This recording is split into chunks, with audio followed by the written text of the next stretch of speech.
Bonjour, pasteur Wanakaija Kouchen, responsable de l'église évangélique Philadelphie, version numérique.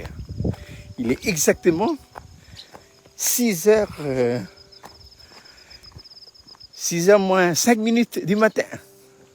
J'ai fait ma marche habituelle et je me trouve sur la route qui conduit de Tintin à Saint-Paul. Je vous laisse visiter un peu. Voilà la route là. Voici la maison commune, voilà, de Tintin. Et voici le Tintin derrière moi. Voilà. Et je continue ma marche. Voici un champ que les jeunes ont fait. Quelques pieds de bananiers. La route est vraiment désertique ce matin.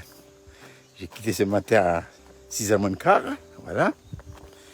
Et j'ai fait ma marche habituelle. Voilà. Quelle est la pensée que le Seigneur met dans mon cœur ce matin, alors que je marche tranquillement sur la route entre Tintin et Saint-Paul? Eh bien, le verset biblique qui me vient à l'esprit à l'instant même, c'est cette parole que Dieu a donnée au prophète Ésaïe. Ésaïe, chapitre 40. Dieu dit ceci par la bouche du prophète Ésaïe. Ça s'adresse à Ésaïe, mais ça s'adresse aussi à vous et à moi. Il dit ceci: ceux qui se confient à l'Éternel renouvellent leur force.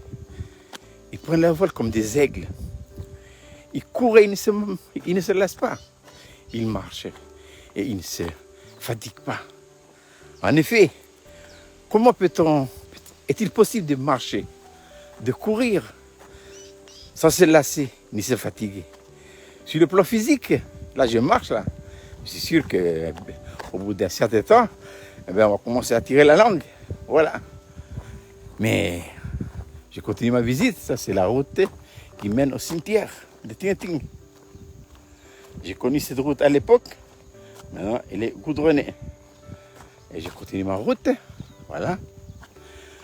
Donc, peut-on courir et marcher et voler sans se lasser ni se fatiguer? Oui, en courant, marchant et en volant, par la foi.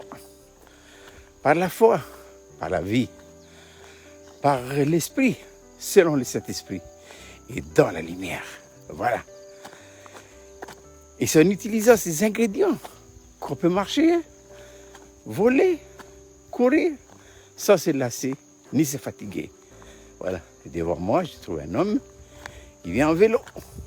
Il va là, je ne sais pas bien d'où. Il va sûrement la tribu de Tintin. Voilà.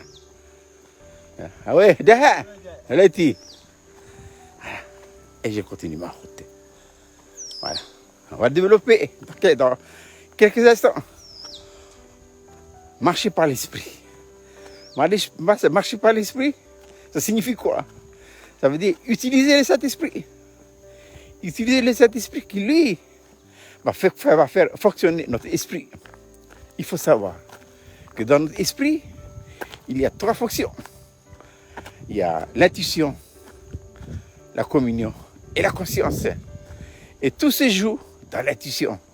C'est l'élément où le Saint-Esprit révèle qui? Révèle Christ. Quand notre intuition est forte, eh bien, on peut tenir longtemps et très longtemps. Ça, c'est par l'Esprit. Quand je dis selon le Saint-Esprit, c'est qu'il faut que le Saint-Esprit assume ses responsabilités. Il faut savoir que le Saint-Esprit, il est venu en nous pour faire quoi? Il est venu en nous pour enseigner Christ. Il est venu en nous pour prendre les choses en main. Il est venu en nous pour continuer ce que Jésus a commencé pendant son incarnation. Ça, c'est marcher selon le Saint-Esprit et par l'Esprit. Il faut bien faire la différence entre l'Esprit, petit E, qui est notre esprit, et le Saint-Esprit avec un grand E. Voilà. Ensuite, par la foi. Qu'est-ce que la foi? Le seul verset dans la Bible où on trouve le mot foi se trouve dans Hébreux chapitre 11, verset 1. Il dit ceci: la foi est une ferme assurance des choses qu'on espère, une démonstration de celles qu'on ne voit pas. Vous l'avez obtenu. Les anciens ont eu un témoignage favorable. La foi, la foi, c'est capital. L'Épître aux Hébreux dira que sans la foi, il est quasiment impossible d'être agréable à Dieu. Alors si nous voulons être agréable à Dieu, il faut avoir la foi. qu'est-ce que la foi? Oswald Chambers va nous donner cette belle définition de la foi en disant que la foi est à l'égard de Dieu une confiance totale, incapable de douter de la fidélité de Dieu à l'égard de ses promesses. Ce que Dieu a dit, il va le faire. Ce qu'il a déclaré, il va l'exécuter. Et il fera au-delà de tout ce que nous pouvons comprendre ou espérer ou expérimenter. Ça, c'est la foi. Dieu a besoin des hommes et des femmes qui croient. La foi, hein. Quel est le contraire de la foi? C'est le raisonnement, c'est la philosophie, c'est calculer, c'est peser, sous-peser. Non, on ne sous-pèse pas. Ce que Dieu a dit, nous devons le croire à la lettre. Jésus a dit aux disciples, pendant cette pêche miraculeuse, avez-vous à manger? Et ils ont répondu, il n'y a rien du tout. Et Jésus a dit, jetez le filet du côté droit. Pierre a répondu, Seigneur, ici on a pêché toute la nuit sans rien attraper. Sur ta parole, j'ai jeté le filet. C'est ça la foi.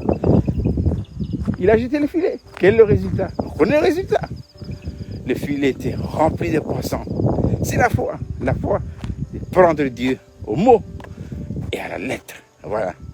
Donc, marcher sans se fatiguer ni se lasser, c'est marcher par l'Esprit de Dieu, selon le Saint-Esprit avec un gros E, ensuite par la foi et par la vie. Quelle vie? La vie de résurrection.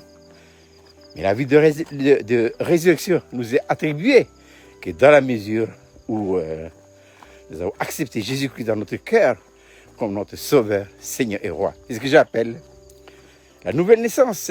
Qu'est-ce que la nouvelle naissance? La nouvelle naissance, c'est recevoir en soi les gènes de Dieu. Et Jean dira à tous ceux qui l'ont reçu, à ceux qui ont cru, il a donné le pouvoir de devenir enfants de Dieu. Voilà, c'est ça. C'est ça. C'est ça la vie. Nous sommes sauvés, nés de nouveau.